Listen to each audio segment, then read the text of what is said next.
So NOWism 101. If we are waking up in a universe that's always working for us and no thing is against us, right? And that is the first rule of NOWism, is that you are waking up in a friendly universe and it is all rigged in your favor, meaning that even the challenges and the plot twists are actually evolutionary triggers, that they are designed to rupture you into growing in some way, right? So if we are waking up in a friendly universe, it's all working for us and nothing is against us, then as Divna is saying in the chat here, didn't quite work out as expected, but now I'm thinking it was for the best. And this is one of the most glorious things about living in time and space and letting the timeline unfold instead of knowing the whole story from the beginning, right? Boring, but letting it unfold is that how many times down the track do you look back at the shittest thing that ever happened to you and you go, oh my God, I'm so glad that happened. Like, thank God that fell through. Thank God that relationship dissolved into oblivion. Thank God I lost that job. Because if I didn't lose that job, I wouldn't have been forced into my evolution. I wouldn't have been asked to grow wings. And so, and it's such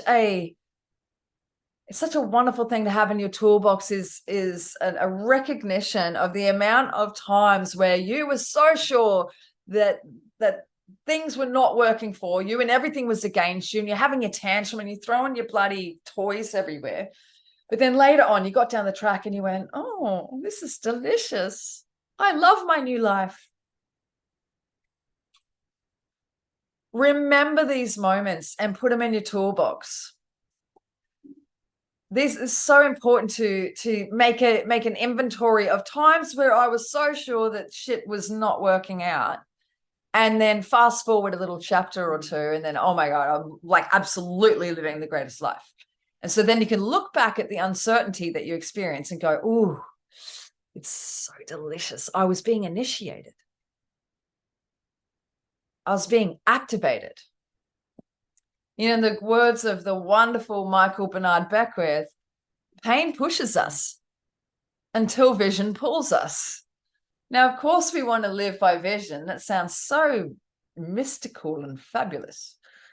But, most of us humans are pushed by pain. That's why we grow. It's like, when you're in that job and you felt like, oh, I'm bigger and better than this, but it's comfortable, so I'll just keep doing it.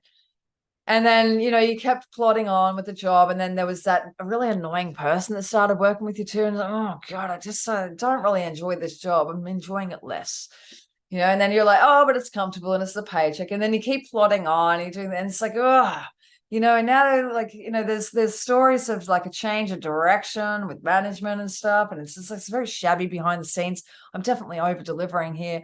And so, and you're feeling this feeling, and it just keeps on getting worse and worse and worse. And it's like, it's inconvenient. It's not satisfying. Your creativity feels stifled.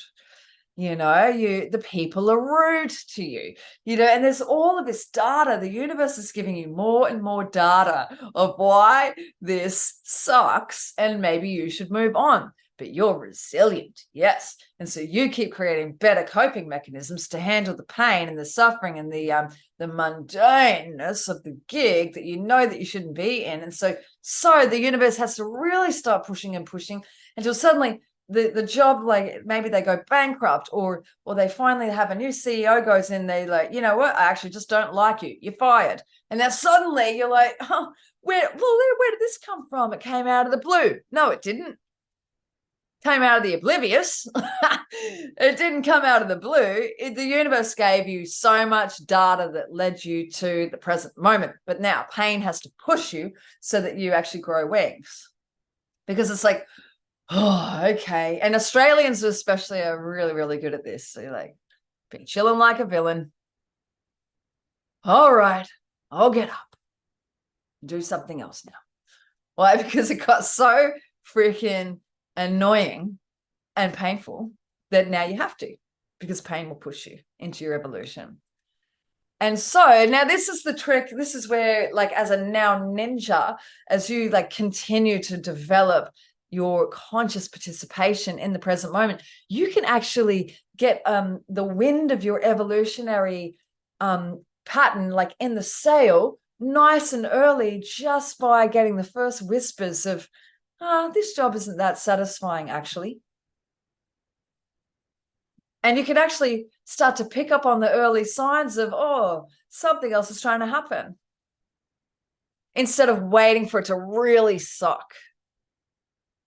And sometimes we're very interesting creatures, actually. Sometimes we wait for us to be allowed to move on. It's like for instance, for individuals that are in relationships and you feel in the beginning, this relationship's really not the one, right? And it's like, but now you're creating habits and patterns, and you're together and you're doing all these things, you're marching down this timeline together. And then it's like, now I feel bad if I leave. So then you wait for that thing to happen. So there's abuse, or there's an affair, or there's something that happens. So it's like, now I'm allowed to leave because the bad thing actually happened.